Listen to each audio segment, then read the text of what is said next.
Mentes Vencedoras, apresentado pelo psicólogo Miura, o podcast de entrevistas inspiradoras que retrata a trajetória dos campeões, o quanto a inteligência emocional, os fatores psicológicos afetam nos resultados, mostrando que o desenvolvimento psicológico é treinado para se atingir a excelência profissional. Bom dia, Brasil! Boa noite, Japão! Aqui é o psicólogo Miura pela TV Altiora, programa Mentes Vencedoras.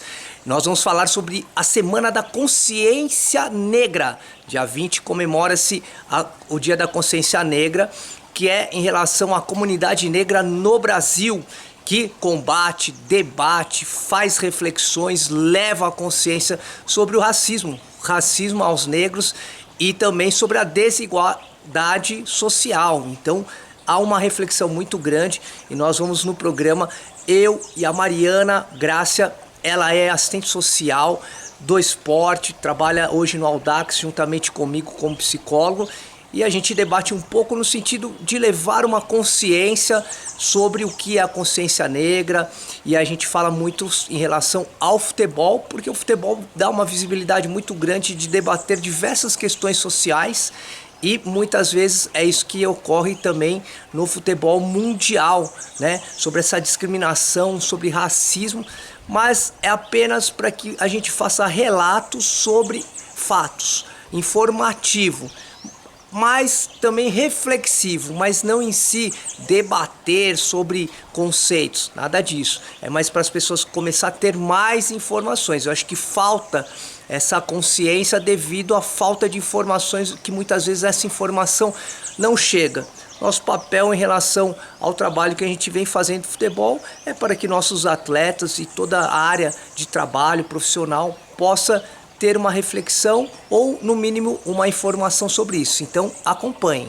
Boa tarde, pessoal. Aqui é o psicólogo Miura e Mariana Grácia. Estamos aqui pelo programa Papo de Psicólogo. Fazemos diversos programas, né? Aqui é para abordagens sobre psicologia, sobre serviço social, sobre todas as ciências do esporte que estão ali dando suporte para os atletas, onde muitas vezes todos esses departamentos de ciências são invisíveis quando aquele atleta tem um alto rendimento, onde tem um grande destaque, tanto positivo como negativo também. Aí a imprensa, né, vem mostrar esses detalhes. Mas eu com a Mariana desenvolvemos hoje um trabalho no Audax Osasco, além de também ter o Audax Rio. E a gente faz todo um trabalho com os atletas pelo clube, nessa parte de psicologia e serviço social. E estamos aproveitando, né, esses programas para fazer abordagens, poder falar sobre ciência do esporte, mas principalmente de contar as nossas histórias, experiências internas que muitas vezes, né, os atletas e os pais não têm acesso, né, e todos esses atletas querem ser atletas profissionais, pode de repente ter um acesso a conteúdos do que pensamos, do que desenvolvemos e principalmente do que vocês podem estar pesquisando. E agora oficialmente então a minha boa tarde e a toda a colônia japonesa da qual sou descendente, Konnichiwa. E agora com a Mariana, em outra língua aqui, estaremos apresentando uma boa tarde para a Mariana Grácia. Boa tarde, Miura. O meu boa tarde vai em árabe, né? Pela a descendência da minha mãe ser libanesa. Ahlu Sarla. Ah, que lindo. Bom, Mariana, temos hoje um convite especial, né, de você poder estar aqui no estúdio para a gente poder estar conversando. Estamos próximos aqui, né, de uma semana extremamente importante na sociedade brasileira, mas não só na sociedade brasileira, como também no mundo, né, sobre as diversidades, sobre a história que nós não podemos negar, né, das nossas origens, né, e Brasil, para mim, é o meu país, né, de coração, meu país natal, né, sou extremamente patriota no sentido de falar que sou brasileiro, nas oportunidades que viajei, né, para outros países fora daqui do Brasil, e sempre com a felicidade de ir com uma camiseta, né, amarela, né, canarinho que chamamos, né, isso representa na verdade o futebol brasileiro, né, e então sempre estive de amarelo, essa brasilidade, que quero apenas dizer, por mais com fenótipo, né, de asiático, de oriental, de japonês, que é a origem da minha família, mas dizer que ser brasileiro é essa multicultura, e é isso que me enriquece. Acredito que é um dos povos mais bonitos a serem estudados, né? Porque muito estudado, porque tem uma diversidade tão ampla, e nós somos uma mistura de tudo isso, e a gente hoje vem falar um pouquinho sobre a consciência negra, né?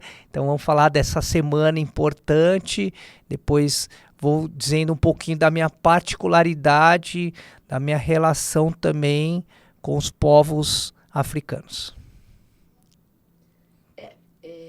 Eu acho que é uma data importante, né? E eu até fui dar uma olhada, porque, sinceramente, eu não sabia muita coisa. É o Dia da Consciência Negra, ok, né? Mas o que trouxe tudo isso, né? Então, interessante, muito interessante. E, no fundo, lendo algumas coisas, eu percebi que é uma data comemorativa, mas é uma data também para muita reflexão, porque até hoje, né, por mais que tenham acontecido várias situações para diminuir essa questão do racismo, ela é muito presente, e principalmente no futebol. Sim. A grande ideia, né, da gente poder debater aqui são reflexões e informações, né? Em nenhum momento é um posicionamento, Claro. em nenhum sentido, nem um posicionamento de valores pessoais, morais, né? E muito menos político, mas simplesmente de entender, né, as pessoas que estão nos assistindo, é apenas ter acesso a informações que muitas vezes não tem. Eu acho que eu posso falar da minha visão e experiência em relação à psicologia, e principalmente falar do esporte, da qual trabalho bastante, mas também trabalho na área clínica, na área educacional e até também na área psiquiátrica, né? Mas a gente poder apenas pontuar algumas coisas e ter uma reflexão sempre positiva, mas muitas vezes, né, eu não sofro, né, a questão da discriminação e do preconceito racial, né, em relação que nós vamos estar falando aqui, né, dos negros, mas eu sofro também como asiático, como japonês, enfim, mas aqui é só para trazer alguns apontamentos históricos e dos atletas e nossa vivência que temos dentro do esporte em relação a esse tema. De em nenhum sentido me posiciono em polemizar isso aí, né? Mas para que a gente possa, de repente, ter uma posição melhor perante ao outro, ao próximo, ao ser humano, da qual eu e você nos falamos muito dentro do clube, e que essa voz chegue à Federação Paulista, à CBF, à FIFA, enfim, no sentido de que nós, profissionais do futebol, nós trabalhamos para o desenvolvimento humano, em primeiro lugar, antes de ser atleta. Sem dúvida. E realmente a minha posição também, em nenhum momento é para criar algum tipo de polêmica. É mais com o intuito de informar, né, porque existe essa data, né, o que já foi feito e o que a gente espera que aconteça, né? É mais um informativo mesmo. Então, estou curioso de saber, né? E aí você, ao falar aí da por que surgiu essa data, né, representativa, e que realmente uma conquista, né, para todos nós, na verdade, porque tem reflexões em todas as esferas, né, e falar de que dentro das minhas pesquisas, né, e dentro do futebol, é difícil identificar qual foi o clube brasileiro onde surgiu e agregou, né, os negros. Por quê? Porque o futebol surgiu no Brasil de uma forma elitizada, onde vem através, né, de fábricas que haviam essa prática esportiva, né, e clubes que surgiram, né, clubes que eram de quadros associativos, onde esses sócios associados representavam o clube. E eram clubes de classe média, classe alta, daquela que você participa de N atividades, sejam aquáticas, sejam de quadras, enfim. Na verdade, de eventos sociais, né, de festas, né, de palestras, de reuniões, que clubes se reúnem para isso, e a prática esportiva. Então, eram associados disso, né? E aí a gente vai vendo mais histórias, né? Então até no Rio de Janeiro se fala muito, né, sobre o surgimento aí do Fluminense, do Botafogo e do Flamengo, né? Onde os sócios eram esses associados, né, que tinham um poder aquisitivo, financeiro, né, melhor, e aí participavam desses clubes e representavam, né?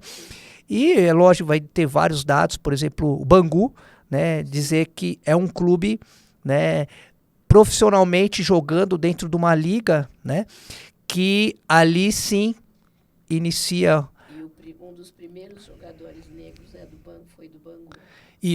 Isso como registro. Como registro. Mas como não registro, Mari, muitos historiadores dizem que outros clubes amadores já tinham. Isso no Rio de Janeiro, né, ali no começo ali de 1900, que vai falar de 12, 15, por aí, já haviam, né, os clubes menores com um esporte popular, e aí com pessoas com menos aquisição pudesse fazer essa prática, mas como liga principal, que ainda não era profissional, mas que era reconhecida como liga e depois surgir como federação, né? Muitos desses clubes já não existem mais. Então, os historiadores dizem que os primeiros clubes provavelmente não são os clubes que hoje que ainda existem, que se inseriu. E assim como também tem a história, né, de São Paulo, que aí vai também apontar diversos clubes, como a Ponte Preta, né, e aí é uma questão de história. Mas o que eu acho mais importante, né, é que era um esporte elitizado e dos brancos e com as fábricas, né, onde aí permitiu-se, né, os funcionários também fazer essa prática, tá? Eu imagino que alguma história que você vai contar, né?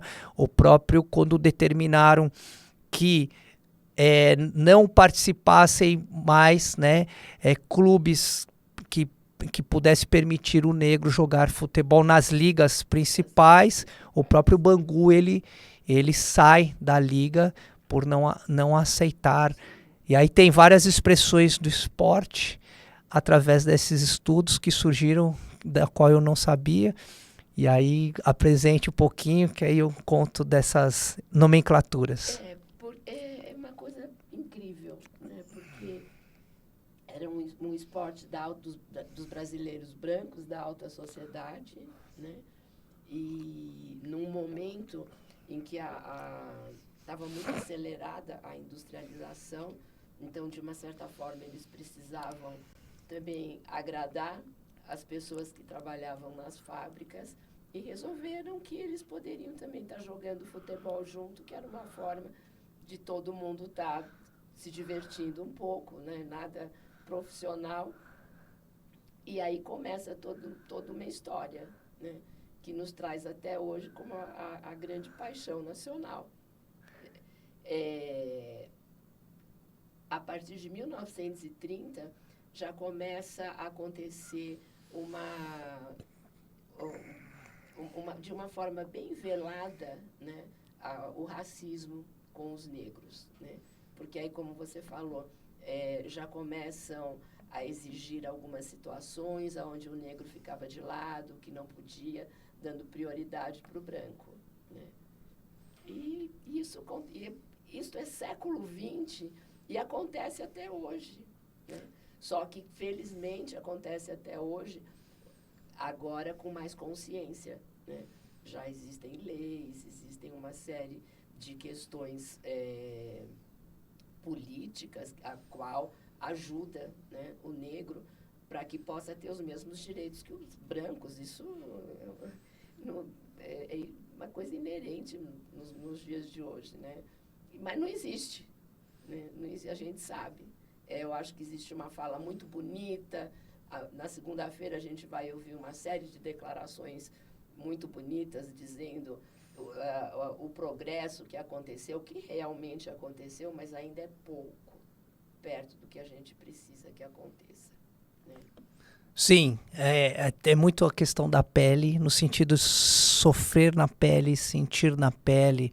Tem depoimentos do Dadá Maravilha. Nossa, aí tem tanta coisa que são eles que estão falando, da qual depois a gente vai pôr links de todos esses estudos e investigações que nós temos feito, né? Isso tem me acrescentado muito, Mari, nessa pós-pandemia que dizemos, mas numa questão psicológica, vivemos ainda a pandemia e agora as consequências nos fatores emocionais, psicológicos em todos os seres humanos, sobre o isolamento, sobre as mortes, sobre a nossa impotência, mas que nos fez também pesquisar, né, nos certificar, estudar, identificar e muitas vezes ter a consciência, né, sobre a nossa história. Então é difícil negar a história, né, da raça humana, a verdade é essa,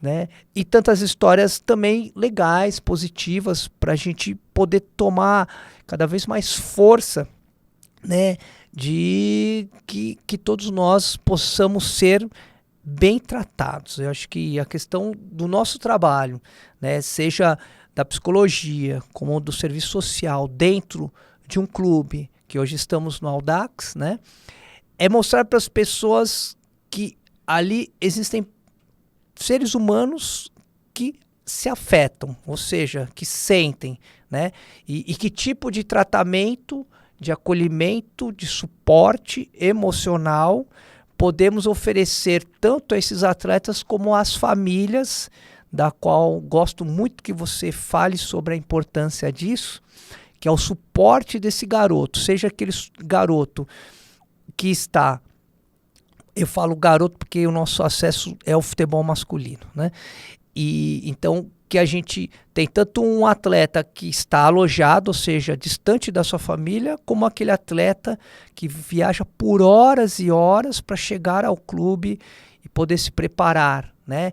E essa distância de deslocamento afeta positivo e ou negativamente na carreira desse garoto, né? Então é isso que a gente faz e a gente consegue hoje entender melhor ainda, né, Mário, o que é ter um olhar discriminativo, né? O que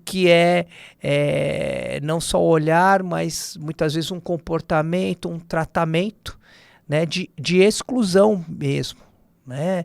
E aí, imagina, a gente não tem esse dado estatístico dentro do nosso clube Audax, mas a quantidade de descendentes, né, afrodescendentes no futebol no Audax deve ter todo um motivo, um perfil dessa seletividade para dentro do clube, né, dessa identidade do clube e quantos atletas aí, né, surgiram para o futebol profissional, para uma seleção brasileira e até para uma Copa do Mundo. Eu acho que não é dado o devido valor, em primeiro lugar, né? Por todo o esforço que é feito, por todo o sacrifício que esses meninos fazem, né? porque a parte, quer queira ou não, a parte familiar sempre acaba ficando muito afetada pelo pouco tempo que eles, mesmo os não alojados, né? Eles ficam muito pouco tempo em casa.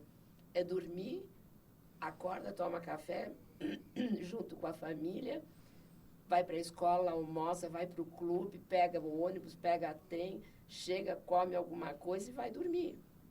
Então, tem todo um processo familiar que fica afetado com isso, né? E ninguém pensa, ninguém ajuda nessa questão. Então, a ajuda vem do nosso lado, tanto da psicologia quanto do serviço social, né? A psicologia apoiando os meninos e o serviço social a família. Eu tive vários casos durante a pandemia, né? Quando os meninos foram embora para casa, tanto de pais quanto de meninos que me ligavam. Eu não sei o que eu estou fazendo aqui. Eu não quero ficar na minha casa. Porque ele desacostumou de ficar em casa. Mas você vai ter que ficar. Não, Mário, eu não quero ficar. E, ao mesmo tempo, pais me ligando, principalmente mãe. Eu não sei lidar com meu filho mais. Eu não sei o que eu faço com ele. Então, é muito complicado, né? Aí você entra dando um suporte, que isso faz parte da vida. Você vai ter que resgatar tudo aquilo que você deixou lá para trás, porque é cômodo você falar, que bom, meu filho alojou, tchau. Então, ele está sendo cuidado, tem quem olhe por ele. E aí, no momento da pandemia, que não tinha o que fazer, todo mundo foi para casa, eles não sabiam o que fazer com o filho dentro de casa, e outros filhos que não sabiam como lidar com os pais. Então, é uma situação Sim. bem difícil. Trouxe novos comportamentos dentro disso tudo, né? E tem coisas muito interessantes aí para a gente poder conversar. Até depois, vamos falar primeiro do histórico, mas depois falar do que estamos fazendo, né? Essa investigação, essa triagem que nós estamos fazendo desses atletas, né, aprovados aí pelo nosso clube, da onde eles vêm, né? Aí a gente identifica por que vem de tão longe, por que tão periférico. E aí dá para, né, se inserir em todo esse estudo, história que nós fomos atrás, né? Sobre a falta de oportunidade e principalmente o quanto o futebol e a música permite a ascensão social, né? Como se fosse, nunca tinha parado para pensar, foi só nessas pesquisas e ouvindo atletas falando, famosos, né? Dizendo que ali é o passaporte social, ser um jogador de futebol, você poder ter acesso a um restaurante sem haver uma... não é sobre a discriminação, mas sem haver uma repreensão ali, ou um questionamento, assim como você vai a um hotel, você é um atleta, e então, tô indo ali e você não ser questionado. Por ser um atleta reconhecido popularmente, assim, né? Mas se não fosse por isso, seria abordado. Aonde é que você está indo? Quantos atletas dizem isso? Né? Vários. Enquanto...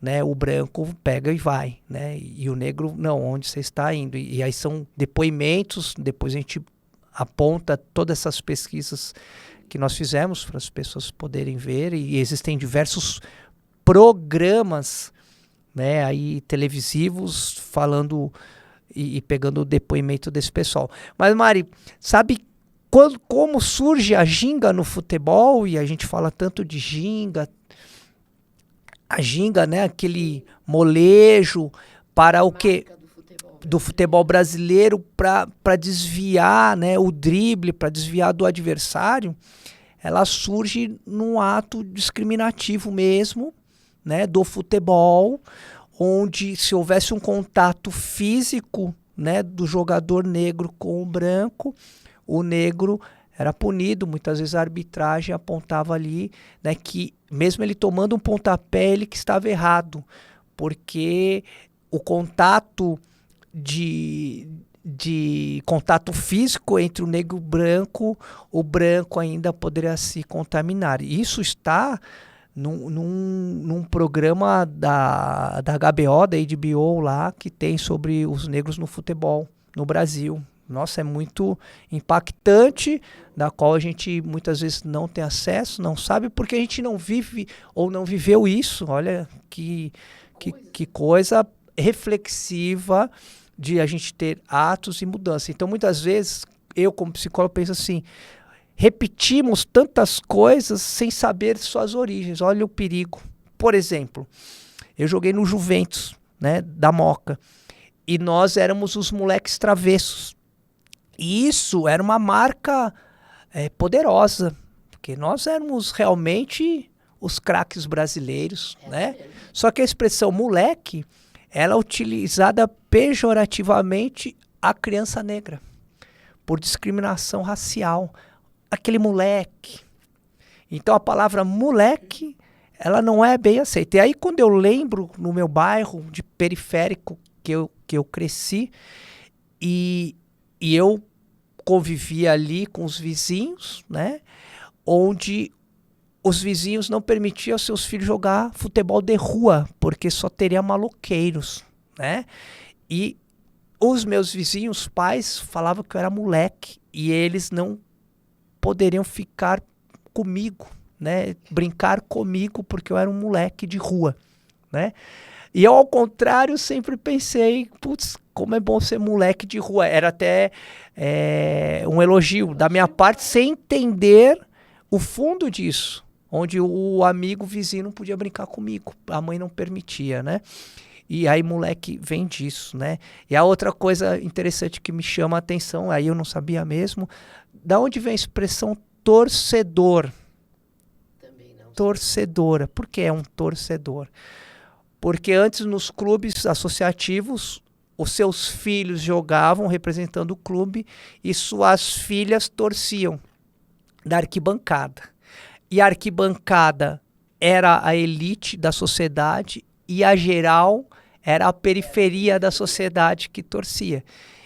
E esses atletas, eles viam, ao fazer um gol ou acabar um intervalo do jogo, vinham acenar às filhas, às meninas, e eles falavam que levantavam o braço e falavam ipi ipi urra. Todos deveriam fazer isso. Então havia já uma relação sempre do jogador com a torcida. No intervalo do jogo eles vinham, né? Coisa que hoje o distanciamento é cada vez maior do atleta com a torcida, enfim.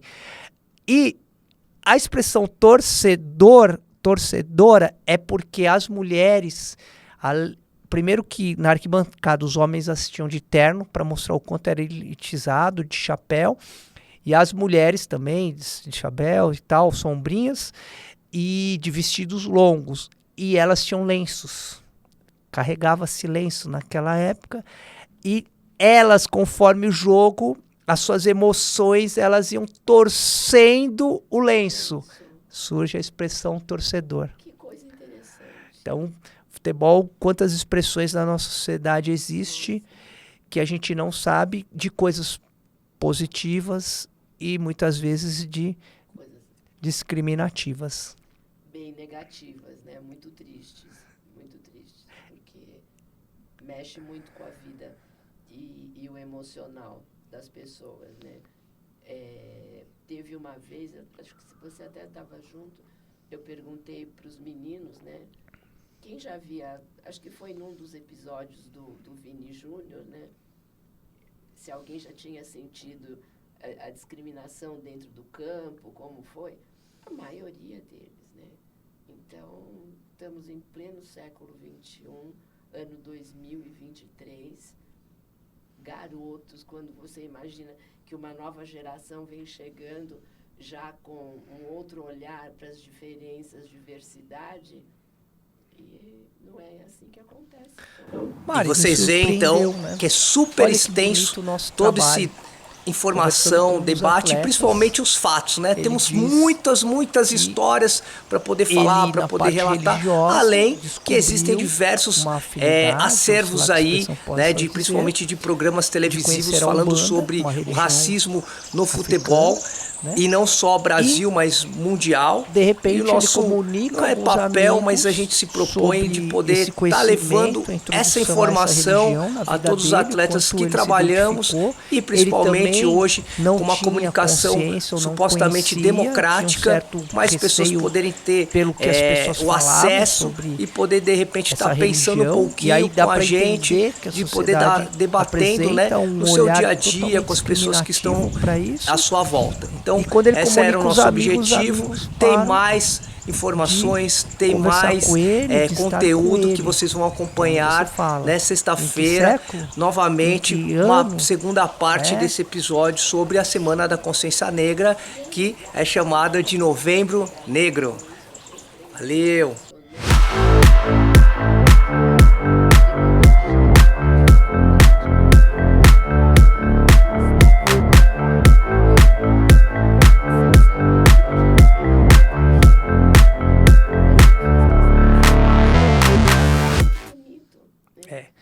Posso dizer também, né? Eu tenho muitas alegrias dentro da minha profissão, da psicologia, do quanto, né, essa profissão permite o sigilo profissional, o quanto a pessoa que se senta à minha frente ou ao meu lado, mas que vamos compartilhar, né, de uma história de vida, ela se sente à vontade, muitas vezes mais do que estar com os pais para falar, né, ou com quem confia. Não tem a menor dúvida. E o quanto podemos ajudar e o quanto podemos apenas estender o braço e acolher. De ele ter um sentimento de recepção, de acolhimento e de entendimento. Eu acho que a questão da saúde mental refere-se a isso. Nossa, sou entendido por alguém, consigo compartilhar com alguém, sejam minhas estranhezas ou as minhas diferenças que a sociedade impõe do que são regras, normas, valores, sejam morais ou éticos. E é incrível ele próprio comentar que eu acho interessante, porque eles falam, aquele macumbeiro. Então, que coisa mais ridícula isso. Mas ele ter a percepção de quanto é errado isso, né? É um garoto ainda. Não, e também que ele próprio reproduzia sem saber. Sim. E ao conhecer, ver que não é nada disso, né? E propagar, explicando aos outros colegas, e os outros colegas entendendo e muitas vezes achando interessante, né? Então, o quanto temos, né, uma falta de consciência sobre as coisas. Então, quando hoje você vai falar sobre consciência negra, um dia da consciência negra, um feriado municipal em diversas cidades, né? Em São Paulo, hoje, esse ano, Atibaia também tornou-se, né? Quero até parabenizar, né? Seja quem foi lá que decretou isso, mas fantástico, né? De ter um entendimento mais amplo, né? Muito mais amplo sobre a importância de todos nós, né? Que está além, né, de uma etnia ou de uma religião ou até mesmo de uma política.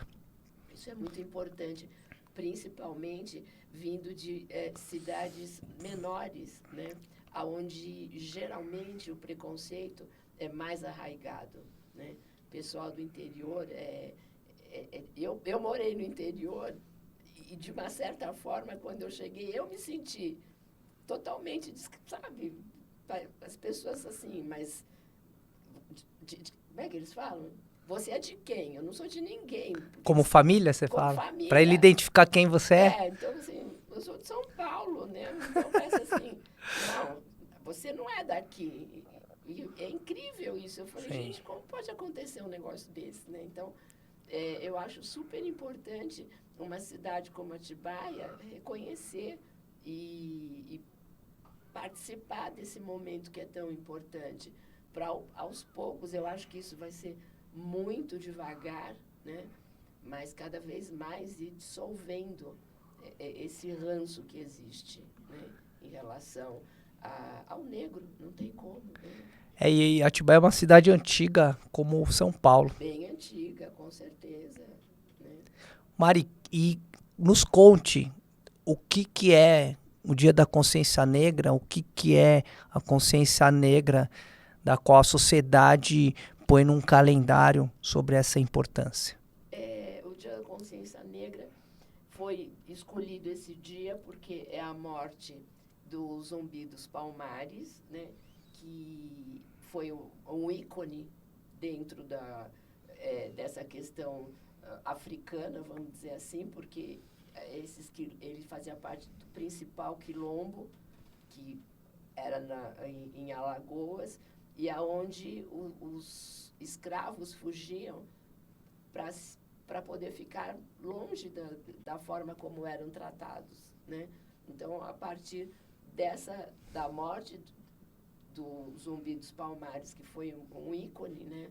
Hoje a gente tem esse feriado, porque quando aconteceu a abolição, a gente acha que é um marco, não deixa de ser um marco realmente.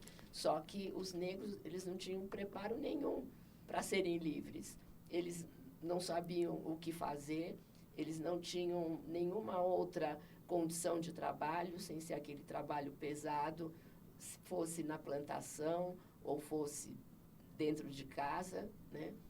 Então, eles acabavam continuando dentro das fazendas, porque eles não sabiam para onde ir, né? Então, a própria sociedade, né, não se interessava. Não se interessava. Isso era um assunto que Sim. não causava nenhuma alegria para a sociedade, né? Porque eles estariam também perdendo aquelas pessoas que o serviam. Sim, que serviam. Né? Então, é ele que planta, e agora quem vai plantar? Como é que agora quer pagar para plantar? Como assim? Sim. Então, a gente analisando friamente, tudo isso é muito triste, né?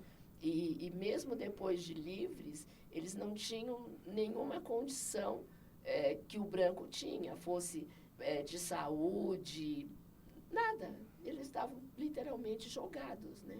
Então, muito importante isso, porque aos poucos foi se mudando, muito aos poucos, né, Miura? Porque até hoje você vê é corriqueiro você ver na televisão discussão em posto de saúde, porque o negro foi deixado de lado, porque era negro e deu o privilégio a uma outra pessoa.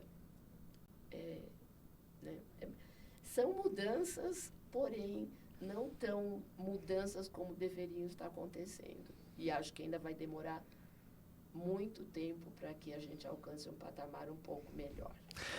Mari, Hilário, um japonês um descendente de árabe, falando sobre consciência negra, mas há um fato muito importante nesse sentido, que, como sociedade brasileira, isso é algo importante para todos nós, né? Então, acho que ele amplia, e acho que essa é a proposta, né? É a proposta de que todos comecem a ter um entendimento melhor.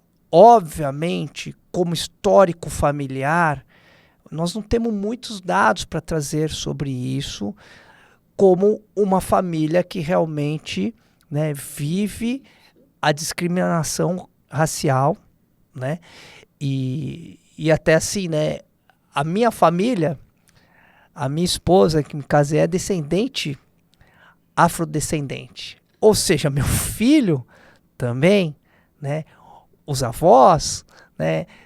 Então, isso é entender assim que isso é sociedade brasileira, né? E mais, né, quando eu e você profissionalmente trabalhamos no futebol, qual é a importância sobre a diferença dos atletas.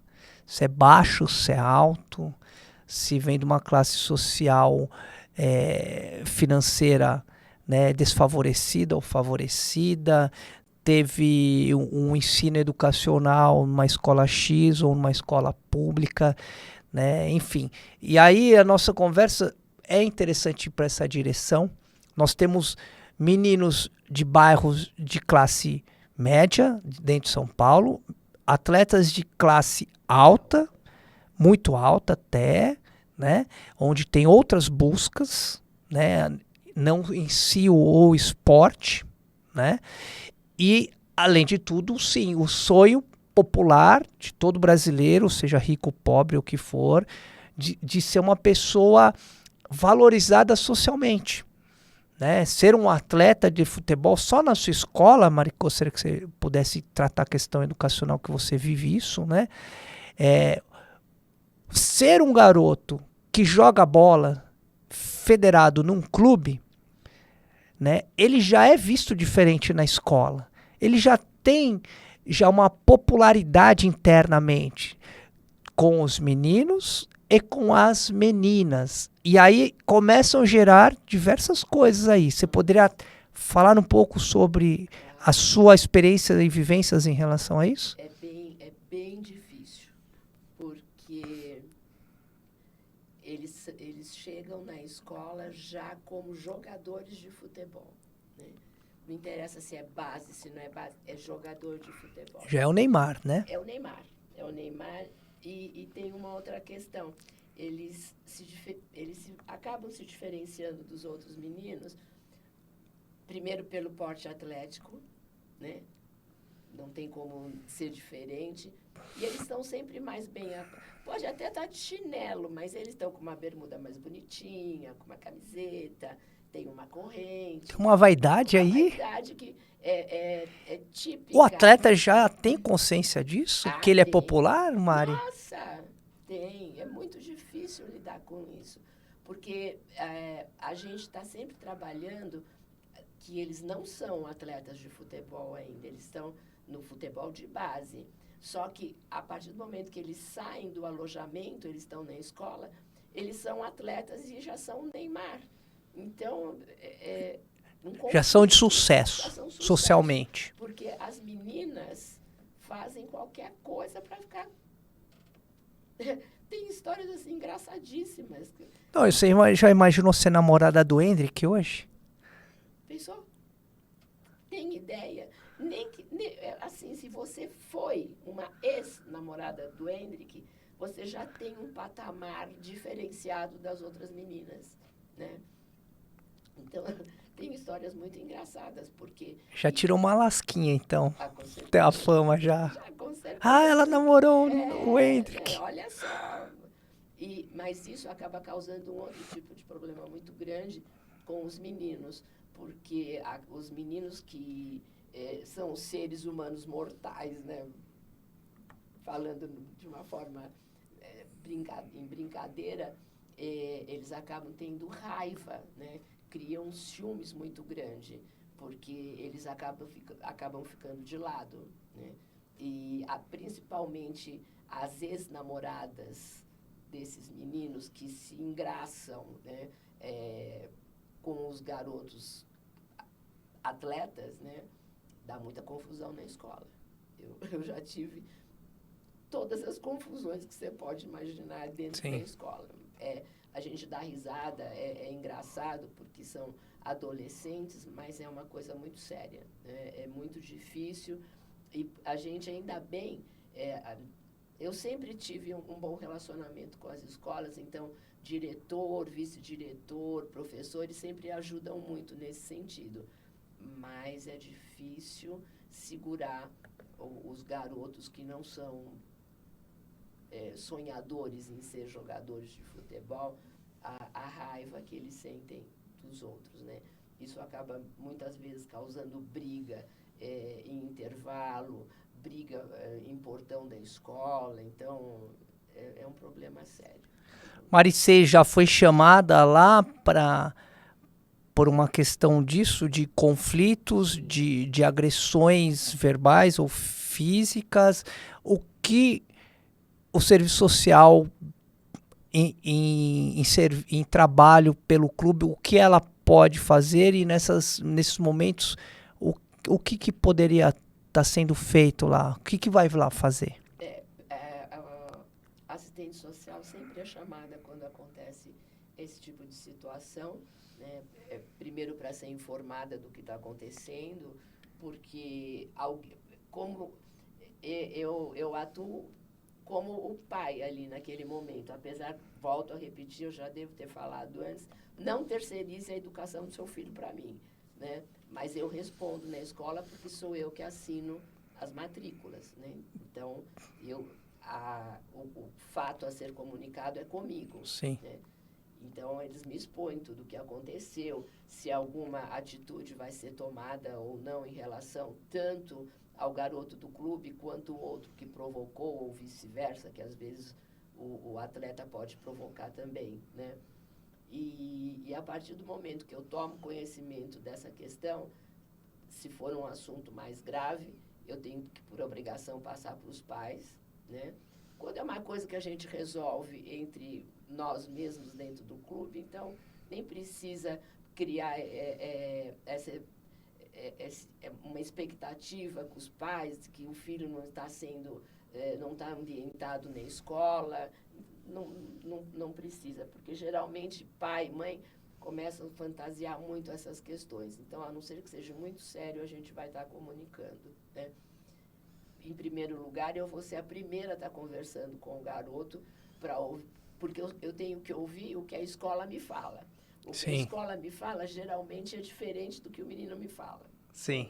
Então, eu preciso ter muito critério para ouvir os dois, colocar numa balança e ver realmente quem está falando a verdade.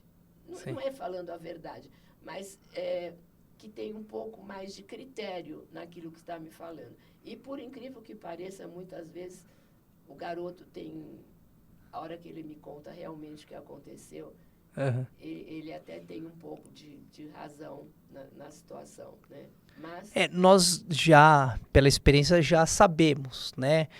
Esse despertar aí, né, da inveja, né, dessa valorização social. Então, assim, o que estou entendendo conversando com você é que esse garoto, mesmo da forma como identificamos o que é ter sucesso na carreira, só de ele já ser um atleta de um clube, ele já tem essa ascensão social.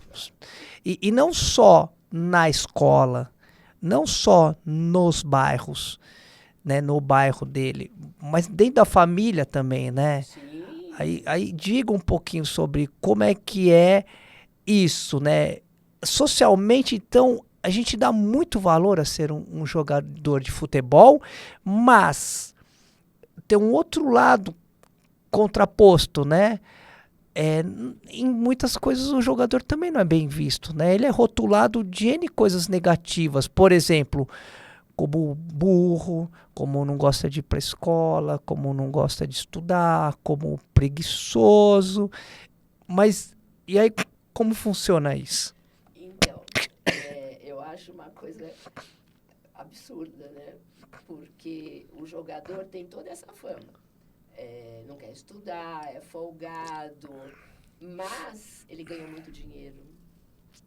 Então, deixa pra lá, né? Minha filha pode namorar com ele porque ela já está garantindo a aposentadoria dela. Então, isso veio mudando com o tempo, né? Porque antes o jogador de futebol era marginalizado, né? A gente tem várias histórias, como do Garrincha, com a Elza Soares, Sim. né? Realmente eles eram postos totalmente de lado. Mas isso vai mudando com o tempo, conforme foi acontecendo essa valorização, salários altíssimos. Então, aquilo que foi considerado que não era bom, continua não sendo bom. Porém, né, existe uma questão financeira que fala tão alto, ela é tão boa, né, que não faz mal, vai. Jogador de futebol é assim mesmo. Né? É lamentável, mas é assim. Hoje é assim que funciona. né? Para os pais, os filhos são uma moeda de troca, porque é aquilo que a mãe espera poder, em algum momento, estar na capa de uma revista com o filho, mostrando, ele é meu filho, olha como eu consegui subir na vida, como eu ascendi nessa parte social, né? Então, é assim que funciona. Não, e experiências, né, com a história dos atletas em relação à família, né? Vou citar um ponto, né? Atletas que profissionalmente, através de contrato salarial ali, né, de prestação de trabalho para o clube, ganhando bem, né, um salário bom, comparativo, né, à sociedade, né, eles se enriquecem de uma certa forma, né, e aí começam os conflitos dentro de casa, né, então o irmão que pede um dinheiro, você precisa sustentar uma família que muitas vezes não é só sua prole, né, seus pais, seus irmãos, mas aí vem os tios, vem primos, enfim. E aí depois, muitos atletas, eles preferem sair do Brasil para não ter esse contato direto com a família. E aí vai para a Europa. E aí ele não precisa mais, né, ou não dar mais acesso a ter que ajudar esses pedintes, né, vamos dizer. E aí vão para a Europa. Mas aí a mãe, ela tem seus filhos, né, não só o atleta como outros, e a mãe pede para o atleta ajudar o irmão, a irmã, enfim, um projeto, uma ideia, uma dívida, né? E por mais que esse atleta se nega, não vai se negar a ajudar a sustentar a mãe. E aí manda para a mãe manda para os outros filhos que passam dificuldades. Isso é corriqueiro, isso é comum, né? Eu tive um caso que eu fiquei assim, eu não acreditava enquanto eu via, né? O filho foi ascendendo, né, subindo no futebol, e a mãe começou um processo, né, de deixar o marido totalmente de lado, né? Então ela andava na frente com o filho e o marido atrás, né? Quando eu vi a cena, né? O marido foi abrir a porta do carro, ela foi lá, tirou a chave da mão dele e pegou, deu para o filho. Tipo assim, Sim. Você vai sentar lá atrás e é ele que vai dirigindo. Então, olha o que faz com a cabeça de um ser humano. A inversão, então, de papéis dentro de casa. Dentro de casa, O menino é mais importante porque ele é o provedor da família. Nesse caso ainda, por incrível, o pai ainda trabalhava, ele, né, e eles tinham uma condição razoável. O né? filho tinha mais valor. O filho tinha mais valor porque ele estava provendo aquilo que a mãe queria, né? Sim. Que o pai, dentro das despesas, né, não conseguia prover para a mãe, então era o filho, então ela literalmente falou, você fica para lá. E ele é que tinha direito para tudo. E era uma coisa assim muito gritante, porque qualquer situação que acontecia, era ele que resolvia. O pai estava sempre de lado. Né? Então, Ixi, Mari, vão ter tanto papo, tanto assunto, tudo que vivemos aí, né? tem muita história. Não, de pai, né? Aquela conversa, né? Qual foi a última vez que você viu seu pai? Ah, meu pai falou que ia na padaria e nunca mais voltou. E aí esse pai surge quando essa pessoa, de um certo modo, né, não só tem uma valorização social, uma fama, mas tem um dinheiro também, né? E aí surge, de repente, um pai que ele nunca mais viu ou nem conhece também. Nem conhece. Ou até de mãe, porque foi criado pelos avós, né? De pai tem muito. De pai tem muito. Então, esse é um tema que tem a ver com o serviço social, da qual eu já vivi muitas vezes, né? Então, o garoto precisa ir viajar. E aí vai internacionalmente. Só que ele é menor, de 18 anos. E aí tem que os pais atestar. E como é que o pai, que não está mais na vida da família, ele vai atestar?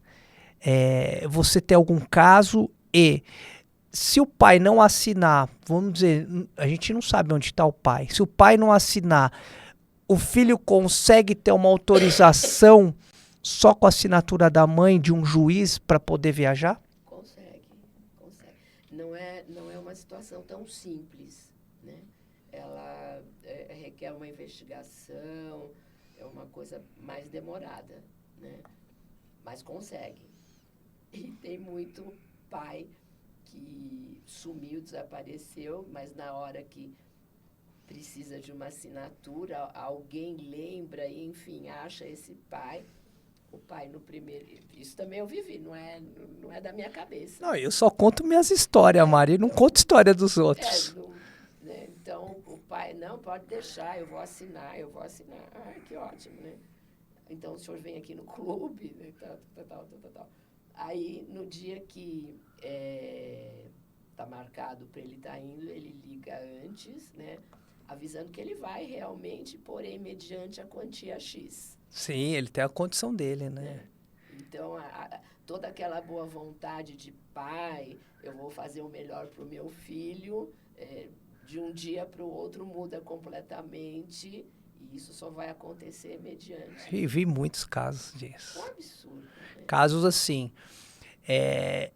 o menino precisa emancipar, né? Ou seja, com 16 anos ele adquiria a maioridade, que era apenas para ele não ter que pegar toda hora autorização de viagem. Foi só por isso.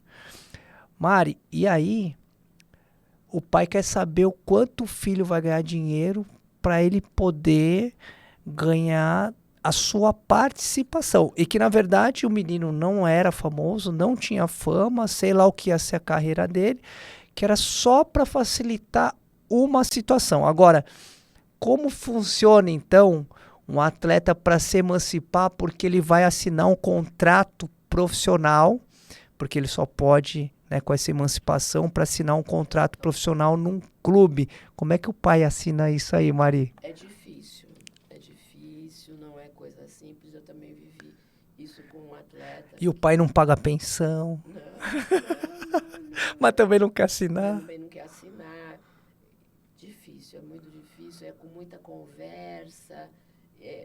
E quem fazia todo esse trâmite dessa conversa era o Geraldo de Oliveira, né? Então, ele tinha vários pontos a conversar com o pai, e por incrível que pareça, ele acabava conseguindo. Mas é muito difícil, não é coisa simples, não é coisa de um dia, demora, né? E geralmente, depois que o pai assina, passado um determinado momento, ele volta a entrar em contato, que ele merece ter um valor X a receber pelo que ele fez.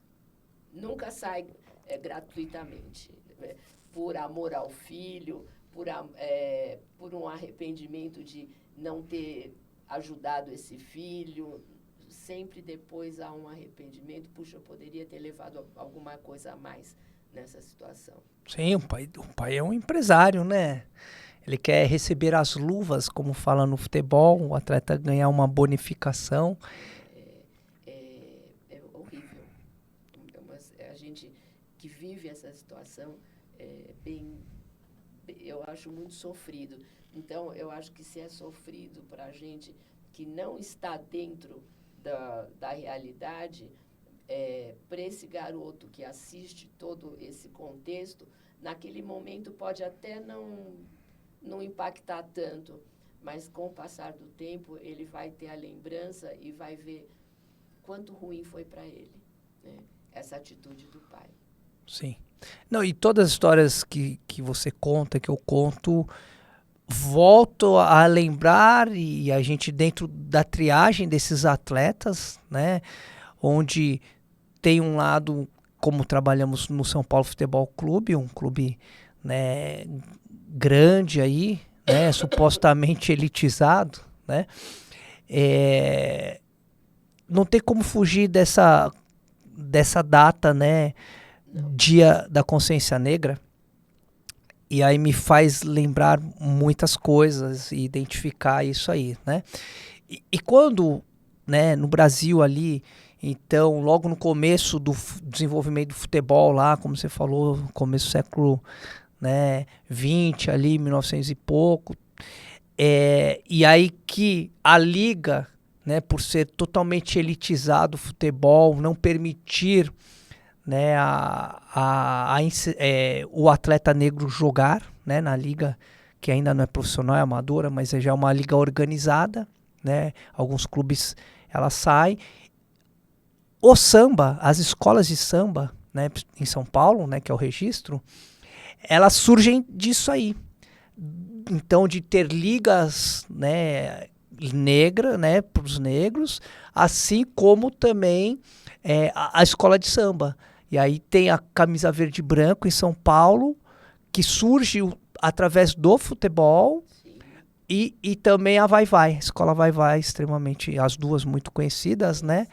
E quando você fala de Quilombo dos Palmares, como você cita a data em homenagem, né, a essa data aí, a escola Vai-Vai tinha um quilombo na sua inauguração de escola. Olha que interessante, né? E aí outra coisa muito interessante, né, em Porto Alegre, onde há essa separação, né, da Liga dos Brancos e dos Negros, né, que a Liga Branca que seria, né, a Liga Rio-Grandense, isso é tudo de pesquisa, né?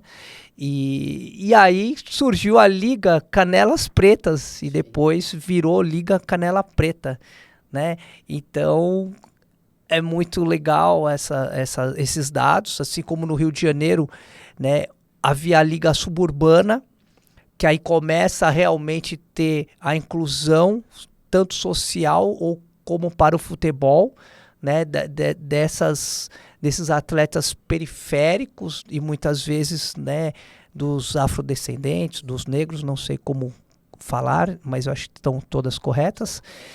E em São Paulo, a várzea, né? E aí, hoje, olha que fantástico, Mari.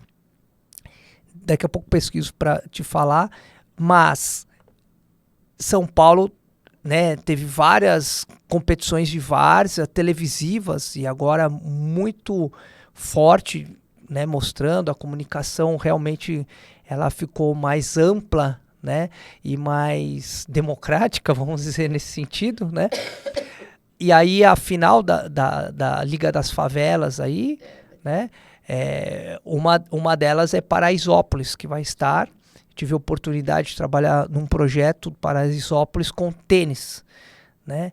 E aí vai estar aí Paraisópolis representando tanto a final do futebol feminino como do masculino, né? Então, assim, como uma comunidade ali gigante, organizada, que tem todas as coisas dentro dessa organização, né? Coisas boas e ruins, mas eles vão estar aí agora nas finais, onde todos estamos vendo, onde surgiram atletas, né?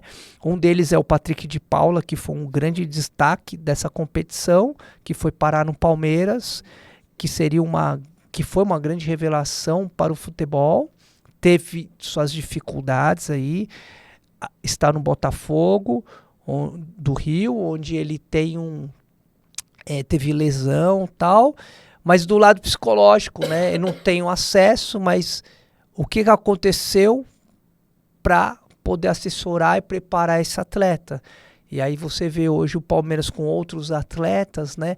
Dá a entender que a nossa área de psicologia e serviço social tem feito um trabalho hoje extremamente qualificado para esses atletas estarem performando, né, e se desenvolvendo, porque aí como a gente sempre vai estar apontando, né, Mari, é o desenvolvimento humano e antes de tudo desse ser que se afeta, que sente, que sofre, que chora, que sorri, que morre de alegria, né, ele precisa de todo esse suporte, né, extra-campo, Mas a minha mensagem é que a nossa área, ainda mais a psicologia, ela atua dentro do campo, dentro das 4 linhas também. Isso é imprescindível. Isso é imprescindível. Tem que atuar realmente, porque eu acho que é uma junção das situações, né? Dentro do campo e fora do campo, aonde você vai, a psicologia, você como psicólogo, observar o que acontece dentro do campo, né? E o que o garoto traz depois para fora na vida dele, né? E como você vai aparar essas arestas para existir um equilíbrio, tanto lá dentro no jogo, como fora. Isso não tem como, a psicologia não pode ficar de fora, né? O serviço social, ele já não é tão imprescindível dentro do campo. Certo. Né? Ele até pode participar para observar algumas atitudes, mas não é imprescindível. O serviço social é imprescindível fora do campo, né? Mas a psicologia tem que estar lá dentro. Apesar de que algumas pessoas dizem que não, né? Sim. Mas... Que aí envolve tudo isso que nós estamos falando. E que a gente tem que saber entender, eu vejo, né? Primeiro, o não entendimento sobre as ciências do esporte, sobre as profissões, sobre como cada um pode colaborar. Tenho também alguns profissionais renomados que eu tenho o contato de desenvolver trabalhos com outros atletas e aí conhecer essas pessoas, de dizer negativamente sobre ações e trabalhos com psicólogos, né? Então, assim, todas essas ciências, elas também têm que se posicionar como ela pode colaborar. Então, muitas vezes, Mari, eu já recebi convites de outros clubes, né, grandes, da qual eu tive que negar pelo momento que o clube passava, da qual eu não ia conseguir servir esse trabalho, né, de uma forma adequada, como eu penso, de ter realmente um ganho. Porém, eu acho que de toda forma da nossa atuação a gente consegue oferecer algo. Como você já me mostrou, o serviço social atuando com os atletas em performance também, né? E em comissões também. Então, sim, todos temos uma capacidade de oferecer algo, né? Mas o não entendimento do dirigente, o não entendimento da instituição, o não entendimento dos profissionais. Para mim, minha visão, cabe a nós mostrarmos o quanto podemos colaborar. Aceitar ou não é outro ponto, mas o quanto podemos colaborar, o quanto podemos conquistar. Então, quando falamos de Dia da Consciência Negra, é uma conquista, né? Então, eu acho que nós precisamos também, na nossa profissão, conquistar o tempo inteiro, né? De ter espaço, de mostrar nosso valor, de contribuir. Porém, assim, se o olhar for só o resultado, ele não funciona. Por quê? Porque é o processo, né? Então, se eu for falar de saúde mental é um processo, né? Então, se você não for executando determinadas coisas, as consequências que você vai ter, né, será realmente você não ter saúde, você adoecer, né? Então, imagina em performance, né? Então, o que é um planejamento, um plano para um clube ter suas estratégias, seus objetivos, né? Então, nós sabemos, a não organização, o não planejamento vai fazer com que cada vez mais o clube tenha resultados negativos. Nós já vivemos juntos alguns fatores desse, né? Então, não, precisa realmente ter um nível de consciência maior, precisa ter uma diversidade para as coisas, sobre conhecimento, sobre ciência, e a base não pode faltar. O que é básico? Posso dizer, o que é básico é o amor e o carinho pelo próximo, né? A valorização e respeito pelo outro e a satisfação. Então, hoje tem uma mensagem aqui para dizer. Uma criança, eu tenho um filho de 5 anos, uma criança de 5 anos, ela ri, dá risada por dia? 40 vezes. Isso é um dado estatístico, estudo. Pergunto, Mari, quantas vezes você ri por dia? Aí, ó, riu uma, já riu várias. Ela ri muito comigo, né? Eu dou bastante risada. Significa o quanto você quer ter uma saúde na tua vida pra frente, ou a cada dia que você passa, você vai rir menos. Então, eu não consigo ver um bom desenvolvimento em qualquer esfera. E aí nós não estamos falando de esporte e futebol. Se não tiver um ambiente saudável, de não tiver pessoas sorrindo, de não ter pessoas engraçadas, de ter pessoas na dificuldade, fazer uma sátira para mudar aquele ambiente. Aí não consigo identificar, ter sucesso. E é muito fácil você se tornar uma pessoa que não sorri. É muito fácil. Porque a vida te leva para isso, né? Todas as dificuldades que você... Ai, obrigada. Todas as dificuldades que você encara no dia a dia, que não tem como escapar, né? Não faz parte. Vai te tirando essa alegria. E isso... Mas você tem que ter uma força... Desculpa. Maior? Mas não. Eu tenho um mantra que já faz um tempo que eu uso, né? Que Opa, vamos aproveitar esse mantra. Cada um tem a sua forma para poder... Você é árabe, né? Vem da Ásia, né? Se sair de alguma situação. Esses hábitos. Então, por pior que esteja, assim, está tudo como tem que ser. Está tudo bem. Ponto. Isso eu vou falando o dia inteiro e para mim funciona. Eu tenho uma boa também. Ótimo, então me conta. Que assim seja. Que assim seja. Né? Amém, que é o on, é isso. E aí estamos falando de civilizações milenares, né? Estamos falando de Ásia, né? Então, quer dizer, né, há quantos mil anos isso já existe, né? Então, eu penso muito também dessa forma, penso extremamente no positivo, né, nos nossos caminhos, nos nossos encontros. Que são tão maravilhosos. Sim, para a gente poder estar desenvolvendo, né? E vamos falar mais um pouquinho, então, sobre consciência negra. Vamos adiantar um pouco aqui para a nossa realidade de agora, né? Eu li também um caso que ficou muito marcado, foi do goleiro Aranha, né? Que em 2014 estava no Grêmio e sofreu o preconceito de um grupo de torcedores, né? O Grêmio, ele sofreu uma punição, ele ficou fora da Copa Brasil. É uma punição até que rara, mediante aí o que a gente vê o que acontece, né? E ele coloca que, apesar de toda essa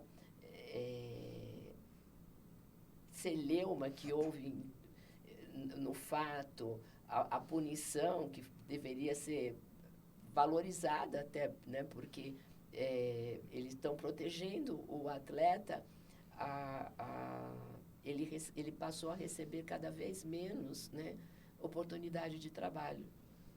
Então, isso é um absurdo, porque coloca o atleta numa situação, eu não vou denunciar, eu não vou falar o que está acontecendo, porque o prejudicado você é eu mesmo. Isso é terrível, né? Muito complicado. E aí, depois disso, uma pessoa que está sempre na mídia por essa questão do racismo, a discriminação, é o Vini Júnior. Sim. Né? Mas ele persiste. Ele diz que ele vai lutar até o final, que ele não vai desistir, por mais que aconteça essas situações, ele vai continuar. E eu achei uma coisa incrível, que só depois de 10 denúncias que ele fez, é que o clube, o Real Madrid, foi tomar uma atitude para ver realmente o que estava acontecendo. Hoje, já tem até uma lei que foi no Rio de Janeiro que aconteceu, mas é muita luta, né? Então, lá atrás, né, Mari, A sociedade, né, a discriminação é um comportamento odioso socialmente, né, e existem leis para punir, né, esses infratores. Mas num ambiente associativo, ou seja, numa prática desportiva, não é vista dessa forma. Ela é aceitável, a discriminação, as diferenças. E aí surgem essas ligas das diferenças, e aí você vê que ela ainda continua propagando dentro do esporte, em todos os esportes. E aí você também identifica na Espanha, e pelo que pouco vi e não me aprofundei, por não achar que fosse tão importante, que a Espanha socialmente não vê isso, a discriminação, como uma infração perante a lei. E é por isso que tem ocorrido todos esses absurdos, como diversos atletas em épocas anteriores, mais recentes, né? O Adriano Imperador aí, que jogou seleção brasileira, fala sobre o quanto o Balotelli, o Seedorf sofreu na Itália.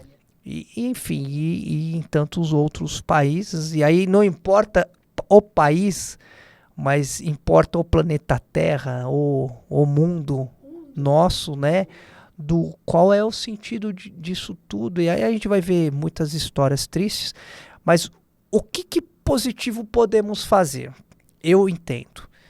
O pouco que temos conhecimento é levar aos atletas terem consciência sobre todas essas questões. Segunda parte, lógico, podemos trazer especialistas para orientar determinadas coisas, porque os estudos comprovam toda essa discriminação. Quantos dirigentes negros existem, né, no Brasil? Sim. Me cite um que você lembre, né? Então você pega que o discurso, que discurso é esse que sempre estamos falando, né, sobre uma classe dominadora, né? Enfim, não vamos entrar nessa questão, que eu acho que não há importância nesse momento para a gente poder estar abordando. Quantos, né? E aí a gente vai citando um monte de, por exemplo, uma coisa simples: quantos árbitros negros existem? Aí vamos falar de coisas mais simples. O que é o árbitro negro errar, o árbitro branco? O que é o árbitro homem, o que é a árbitra feminina? Nossa. E aí começa todas essas coisas, né? E lhe pergunto, quantos técnicos negros você se recorda na Série A brasileiro em 2023? Acho que quase nenhum. Tá. Cadê os grandes técnicos que surgiram recentemente negros? Cadê ele? Cadê o Roger Machado? Né? E aí, se traz ele para falar, ele vai falar, vai ser punido, como você falou, com aranha, e enfim. Então, surgem notícias, ou surgem documentos, ou surgem e realmente a sociedade apaga, cala e desaparece. Então, acho que nosso papel micro que podemos eu e você fazer, seja num poder de fala mais expansiva, comunicação, né, como é que fala? Comunicação democrática, vamos dizer. Muito democrática. E se não for também, dentro dos nossos ambientes, a gente poder estar orientando, estar colaborando, né? Porque o que é difícil é quem sofre na pele. Acho que a palavra e tudo isso é isso aí, né? Aí falo, né? E Pelé, você acha que Pelé sofreu com tudo isso? Sim, e muito, mas o quanto ele trouxe mensagens pelas ações que ele teve perante ao esporte. Então eu acho que o esporte, gostaria que você desse sua opinião socialmente, né? O esporte é uma inclusão social. O futebol, que trabalhamos diretamente, é uma inclusão social. Ele equipara, não, ele coloca como iguais. Então, Boa. Então, Engasgou, né? essa perguntinha capciosa, né? Ele até um determinado momento ele coloca todo Tá. mundo, né? Mas Seu olhar nunca é inocente, né, Mari? Como serviço social, Não. né? Porque eu entendo o serviço social, eu penso, reflito, né? Lida com a margem das coisas mesmo? assim, isso sempre, né? No meu ponto de vista. Sim. Né? Talvez tenha assistência. Não, e não é só do ponto de vista, é sua experiência de vida, vai? Talvez algumas assistentes sociais acham que não, enfim, Tá. né? Respeito. Aqui Mas é. para mim, eu tô sempre nesse patamar da marginalidade, Tá. né? Que é a margem, é a margem, Não né? tem como. Não, vamos falar de onde vêm nossos atletas, Basta isso. né? E além de falar de onde eles vêm, eu vivi essa realidade de comunidade, de periferia, Tá. então eu conheço bem, eu Sim. sei como é que funciona. Eu não falo porque eu ouço, ou seja, alguém relatar um fato ou em televisão. Não, eu fiquei muitos anos, né? Então eu convivi com isso. Eu aprendi a conviver com isso, porque na época que eu ia para esses lugares, né? Era um absurdo. Uma mulher, como que você vai, né? Ah, deixa eu ir, me dá licença, né? Então eu vivi, eu aprendi isso, né? Mari, eu vejo o quanto de pessoas, de torcidas, que hoje são organizadas, mas de torcidas, que se posicionam falando que o futebol é popular. E o quanto esse espetáculo, o povo, o popular, não tem mais acesso devido ao quanto esse espetáculo ficou caro para ser assistido. Claro. Porém, eu preciso de uma missão com você, fazer um breve levantamento de estudo aí, estatístico, de que classe social vêm esses atletas profissionais. Você vê hoje que os atletas estão mudando o perfil social de ser profissional. Isso é uma pergunta e depois a gente ter dados, né? E hoje o futebol, na meu modo de ver, o garoto, ele precisa ter condições financeiras para se tornar atleta profissional, ou seja, está ficando cada vez mais profissional.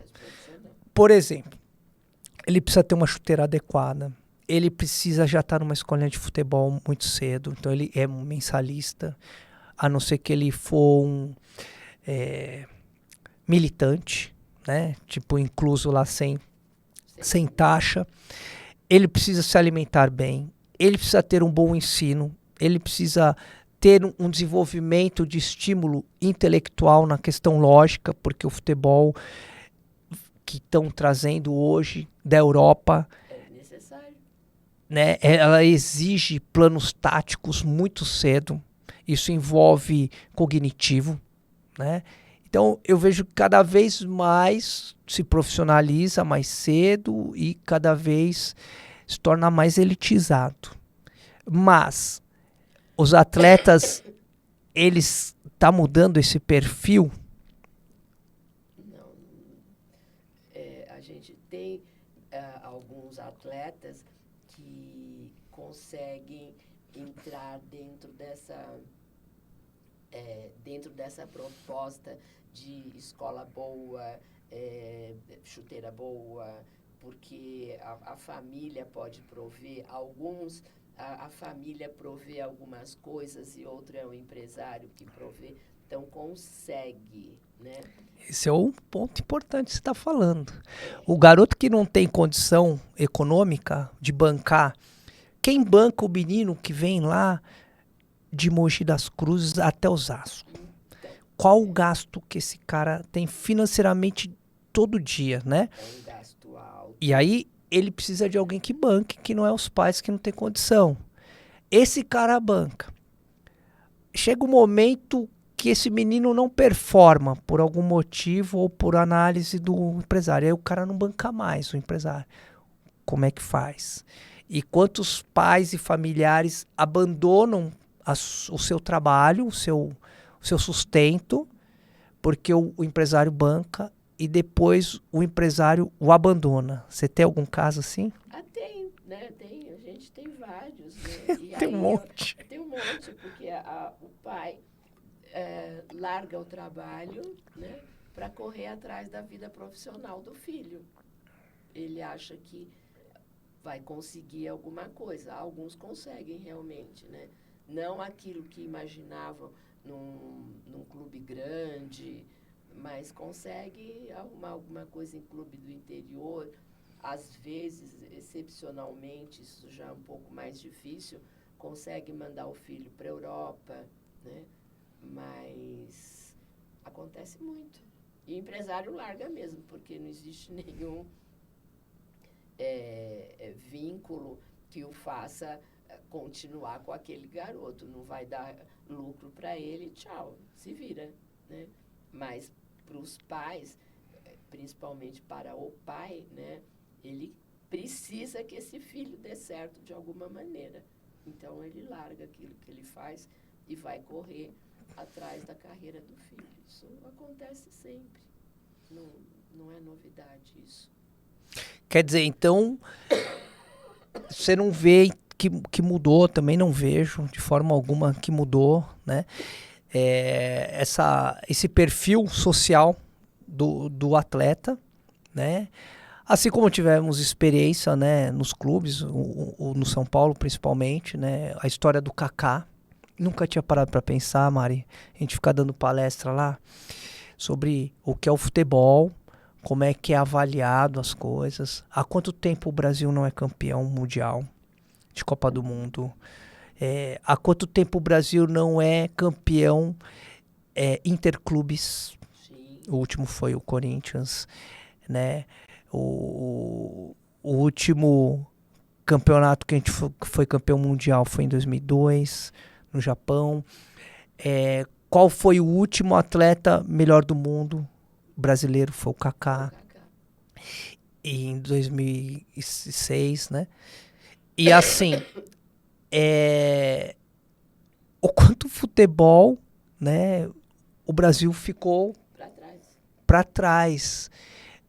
A história do Kaká veio do quadro associativo do São Paulo Social. Sim. O quanto foi difícil para ele se desenvolver, de ter um olhar também discriminatório em relação a isso, né? E aí, por outro lado, ele foi o último brasileiro. Olha quantos dados que a gente tem para falar sobre todas essas diferenças e o quanto cada atleta sofre nesse tema sobre o Dia da Consciência Negra. Bastante, bastante. E se escolheu o Dia da Consciência Negra, né? Mas você podia escolher, por exemplo, essa questão da discriminação por você ter um padrão de vida melhor, né? O quanto que você precisa batalhar para mostrar que você é igual a outra pessoa. Então, a discriminação é ruim em qualquer aspecto. Não tem como fugir disso, né? O do Kaká foi 2007. Ele apenas desbancou 2 atletas. O Lionel Messi e o Cristiano Ronaldo. É bastante coisa. Então, aí me diga, quantas vezes Cristiano foi melhor do mundo e Messi? O Messi é 7 vezes, né? Não, e os dois ali juntos, né? E aí quantas vagas sobrou para um negro ser melhor do mundo aí? Né?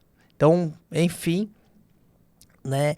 Eu vou contar um pouco da minha experiência. Eu, português de esportes, me inseri lá no ano de 2000, na área técnica, e ali eu tinha um goleiro negro chamado Dida, em homenagem ao Dida, né, esse grande goleiro que foi aí, né, de grandes clubes, Cruzeiro, Corinthians, Milan, Copa do Mundo 2002.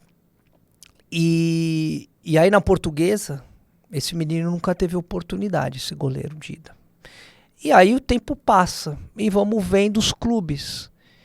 E aí você não identifica goleiros negros, goleiro principal de clubes grandes, tá? Só que tem um histórico muito forte dentro disso, que é a história do Barbosa em 1950, o goleiro do Brasil, na Copa do Mundo, jogando no Maracanã contra o Uruguai, toma um gol. Para muitos cronistas esportivos lá, citam que ele falha. A imagem que você vê, você não vê essa falha, né? Então, já existe uma linguagem que depois precisa se entender que linguagem é essa que utilizaram, mas ele próprio diz que carrega na carreira dele, né, as pessoas ocuparem disso nas ruas, na marca, e inconscientemente, Mari, essa questão do goleiro negro na seleção brasileira também. No Brasil também. Há esse olhar discriminativo do goleiro negro, que falha, mesmo inconsciente. Isso identifiquei muito cedo, muito rápido, assim que comecei a trabalhar como comissão técnica. Tá? E outras questões aí que eu trabalhei na Portuguesa, que é um fato hilário ali, né? Jogamos Copa São Paulo, né? Teve tantos atletas de alta performance surgiu, né? E aí havia uma turma que sempre sentavam os negros e eles carinhosamente tinham essas denominações, né?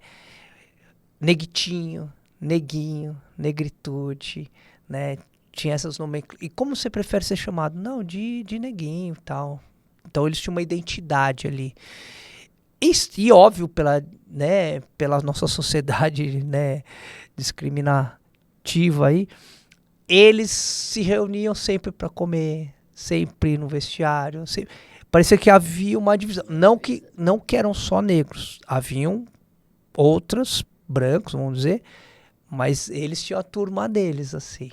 Já era uma coisa mais fechada. Só que, como eu falo, o que é o ambiente? Construímos um ambiente tão agradável, tão favorável, né, a satisfação de jogar bola, a alegria.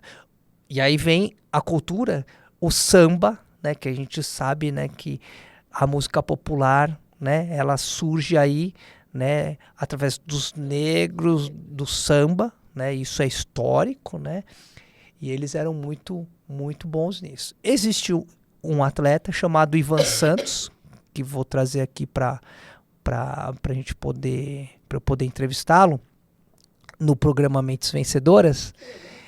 E o Ivan, ele era um dos capitães da equipe, negro, e muito intelectual, muito técnico, meia, teve uma boa carreira profissionalmente, e ele tocava cavaco, e ele tocava percussão, e ele ensinava percussão. Então nós tínhamos um ambiente extremamente festivo, né? Porque o futebol é extremamente estressante, cansativo, estafante. E por essa característica, primeiro, jogar muita bola e depois, por ele agregar e integrar as pessoas, quando eu fui para o São Paulo, indicamos ele para lá e ele foi para o São Paulo também. E aí eu sempre brinco quando encontro ele, né? Você só esteve em grandes clubes porque você tocava muito cavaco. Não é porque jogava futebol. E até hoje, em encontros, né, de ex-atletas, festivos de final de ano, a gente se encontra nos rachas por aí e toda vez acaba esses jogos, ele vai lá tocar e todo mundo adora e todo mundo fala, a gente só convida você porque você toca um cavaco. Isso é muito bacana. São coisas que o futebol traz para a gente e marca muito, né? Porque é o futebol, mas é uma situação à parte que acontece e que agrega demais as pessoas, né? E isso geralmente é mais para quem está dentro do futebol é que sente. As outras pessoas percebem também, mas a gente que está dentro, a gente percebe o quanto isso aproxima. Sim. E minha época de São Paulo, né? Olha os ícones, né? Em homenagem aí à consciência negra, né? Aos negros. Diego Tardelli, Denilson, Denilson, é verdade. ele era 88, nascido em 88, né? Que foi pro Arsenal. Aí o Breno, 89, zagueiro, né? Então, você vê como é gostoso, né, ter trabalhado com atletas extremamente expressivos, né? E aí eu vi uma entrevista do Romário dizendo assim: para mim só tem duas cores. Eu fui registrado como pardo, mas para mim ou é branco ou é preto. E eu sou preto. O Romário fala isso. Isso é ótimo. Eu Mas- acho assim, essa designação pardo, né? Eu acho assim uma coisa... É um ponto de interrogação, né? Eu concordo com o Romário, em gênero, número e grau nesse ponto. Assuntos não se esgotam, né, Mari? Mas vamos finalizando e que mensagem podemos deixar aí, né, para os nossos atletas, né? Porque nós temos um compromisso muito grande do que estamos fazendo, de montando material, né? Principalmente, como eu falo, né, informativo, orientação e que, de alguma forma, o que puder servir como reflexão na carreira e na vida deles, né? E que muitas vezes se estende às famílias, todo esse material que a gente produz, para que muitas vezes a família ela possa colaborar, porque sabemos que a família que acredita que entende de futebol não trabalha profissionalmente de futebol e muitas vezes ela acaba atrapalhando ou acaba dificultando a carreira desses atletas todos que muitas vezes são promissores. Eu acho que o que a gente pode deixar para os meninos é que, seja qual for o tipo de discriminação que eles sofram, né? Que a gente sabe que não é só a racial, mas que eles sempre denunciem, sempre continuem em frente, né? E não desistam, né? Eu acho que isso é o principal, que essas coisas que acontecem em nenhum momento faça com que eles sejam mais fracos ou que desanimem de alguma coisa que é tão importante para eles, né? É uma luta que vem de tantos anos, né? E que isso não pode morrer. Eu acho que depende deles disso continuar cada vez mais forte, né? Não é porque está difícil, assim, deixa para lá, já vem há tanto tempo, deixa continuar assim, tá bom. Não, vamos lutar, vamos melhorar isso, né? Eu acho que eles precisam ter muito claro essa situação. Por mais difícil que seja, vamos continuar e vamos tentar mudar, melhorar. Para mim é isso. Legal. A gente vai falar sobre discriminação asiática também, amarela, ainda vamos falar disso. Muita, viu? Não, no futebol, todas. No futebol foram tudo, né? E tem uma grande história sobre isso aí. Mas contar uma história muito legal, né? Eu, quando garoto, não sabia, já jogava no Juventus, não sabia que haviam japoneses que jogavam bola, nunca tinha visto, né? Pelo menos em federação e tal. E aí fui convidado aí por um empresário grande do Japão para jogar uma competição de liga japonesa em São Paulo. Tem muitos clubes, né? Associações aí em São Paulo, aí tem uma competição, só pode ser descendente de japonês. Tá, e aí vou para uma equipe que não sabia, era a melhor equipe ali, né, da competição, tal. Era uma empresa de cosméticos, chamava Boia Cosméticos, lá na Liberdade, que gostava, o Paulinho Boyer sempre jogou e bancava o time. Era time de garotos, né? Juvenil, né? 16 anos, tal, mais ou menos. Aí, sei disso, que só pode japoneses, descendentes. Competição, meu time tem um negro, tem um neguinho. Nossa, que legal. Tanto que o nome dele era Tyson, o apelido por causa do Mike Tyson. E o Tyson, que chama Alessandro, como é que ele tá jogando essa liga se não pode? Porque ele foi adotado desde bebê por uma família japonesa e o sobrenome dele era japonês e sempre cresceu dentro da colônia japonesa, né?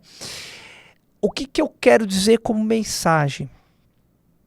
Que é isso, não importa, né? A sua cor de pele, sua etnia, a sua religião ou o seu posicionamento político, o que for, né? A questão da discriminação. Não, você é acolhido igual a qualquer um. Porque para mim, Mari, a base de tudo é o amor. A base de tudo é o carinho pelo próximo, né? Então, não consigo entender essa questão da discriminação, entende? Não consigo entender se é magro, se é gordo, se usa óculos, se tem um nariz grande, ou é pequeno. Não consigo entender, porém, trabalhamos para entender, né? Mas que a mensagem que você colocou bonita é isso também. Existem pessoas, existem profissionais que se pensa sobre o para todos, que eu sempre tento falar, o futebol para todos, o amor para todos, as ações para todos, ainda mais ações sociais, que eu e você executamos voluntariamente em clubes amadores pelo interior de São Paulo, né? Podendo orientar, sabe quem, pessoal? As famílias. Principalmente porque o garoto é o reflexo, a criança é o reflexo dessa família, de como ela pensa sobre o mundo. Então, quando eu falo que muitas vezes a família ela atrapalha a carreira do atleta, é porque ela não tem entendimento, né? E aí nós profissionais podemos estender de alguma forma, né, essas experiências que nós temos para que elas saibam como tratar e como acolher esses jovens. Porque qual é a nossa mensagem, né, Mari? Tire o seu filho de casa, tire seu filho da cama, para que ele possa ter saúde mental. Leve ele para o esporte, leve ele para o campo, né? E aí, com o nosso trabalho, em 3 meses, haviam 200 crianças, hoje há 900 crianças mensalmente. É verdade. É isso que tem que acontecer nas famílias realmente, né? E cabe a nós, cada vez mais, estar conscientizando essas famílias, porque a gente percebe que, num primeiro momento, existe uma certa prevenção, assim, o que eles vão falar? Eu já sei tudo, né? Mas aí quando você começa a explanar, a falar algumas coisas que começam a despertar, eles começam a perguntar, começam a se interessar mais. Então, a gente realmente tem que estar sempre informando essas famílias. Isso é muito importante. É incrível, né? O pai, ele vai 1, 2 vezes, não vai mais, porque é a questão de ser torcedor e a questão como você posiciona, né? Não quer tomar um puxão de orelha, né? E também não quer saber do educativo. E a mãe, aí elas viram fãs, nossa, continuam e depois, né, pelo telefone, individualmente, vai perguntando, vai pedindo orientação.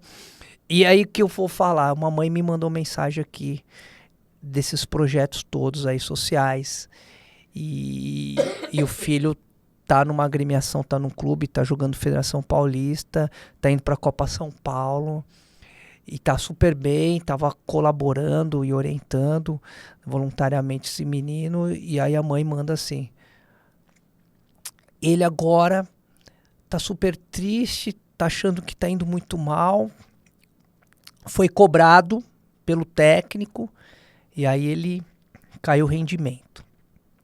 Então, o que posso dizer, Mari, que esses atletas, eles sofrem muita pressão, Nossa. não sabem lidar com a pressão. Quando há pressão, ele, né, acaba desmoronando. E aí o que eu falo, isso é treinado para que ele tenha alta performance, treinado por profissionais especializados, é o ar-condicionado, né? E o Botafogo, time profissional, com uma margem de 14 pontos na frente, está sendo pressionado, está decadente.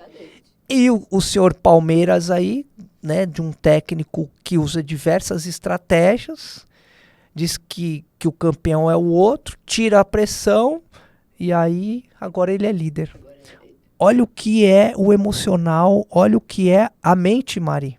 É incrível, né? A mente é muito poderosa, poderosa demais, né? E você não valorizar o trabalho com os atletas para manter esse nível emocional, tentar manter, porque não é uma coisa tão simples assim. A gente é muito suscetível a dar uma caída, eu não estou bem, e isso acaba acarretando que você cada vez vai ficando mais para baixo, né? Então, você ter esse preparo emocional, você lidar melhor com as situações difíceis, a gente está vendo, não precisa falar mais nada, é o exemplo do momento, é o exemplo do momento. E para finalizar, o meu maior ícone, para muitos também, mas meu maior ícone do esporte, do futebol, em homenagem à consciência negra, é o Pelé. E eu vou contar por quê. E uma vez, internacionalmente viajando, coincidentemente, era Joanesburgo, África do Sul. E aí tô ali com uma camisa amarela, que é a seleção brasileira, a camisa canarinho. E aí um funcionário do aeroporto, ele não falava inglês, e ele veio se comunicar, e a gente dentro da bola, futebol, se comunica, e ele falou se era Brazilian, tal, brasileiro, sei o quê. E olha a palavra que ele fala, Pelé. Mas era jovem, ou seja, ele não viu Pelé jogar, né? Eu não vi Pelé jogar, tô com 50 anos. A pessoa tinha menos de 30 anos e fala Pelé. Então, o Brasil, ele é visto por esse grande atleta que foi o Pelé. Essa é a nossa referência como brasileiro e ainda mais como esportista e como futebol. Como futebol, realmente. Isso é uma coisa emocionante, porque acontece demais e eu acho que isso vai ficar para sempre, né? Independente dos outros ídolos que foram aparecendo e que estão surgindo, né? O Pelé sempre vai ser o Pelé. Não, e é interessante, a relação conjugal dele, a última, amorosa, japonesa. É isso mesmo. Ai, que legal. O mundo, o quanto é a diversidade, o quanto eu admiro isso. É isso mesmo. Pessoal, muito obrigado, então. Que seja um grande material, né, de poder ser orientação informativo a todo mundo que puder participar e assistir. Muito obrigado, valeu. Isso aí é o Papo de Psicólogo com a minha assistente social, Mariana Grácia.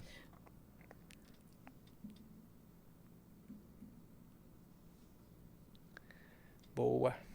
Sempre é legal, né, Miura? Mas você vai perceber que a gente vai se tornar cada vez mais especialistas nisso, né? Eu tenho certeza. A gente começa a ter e de repente pensar, você tem uma colega para convidar, para vir bater papo com a gente? Eu acho que tenho. Pense em uma aí, pra gente conversar. Tenho. Você sabe, você já ouviu? É que eu não sei se eu vou achar aqui. Deixa eu pedir para ele desligar.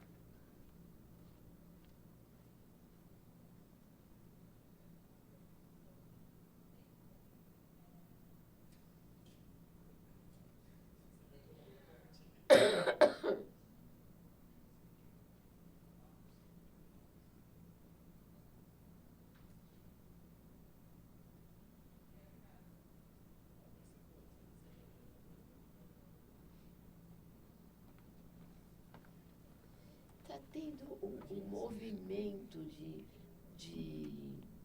eu estava vendo, agora não sei onde que está isso aqui. Eu não gosto muito do povo da Universidade do Futebol. Aquele Roberto Medina, eu não vou com a cara dele.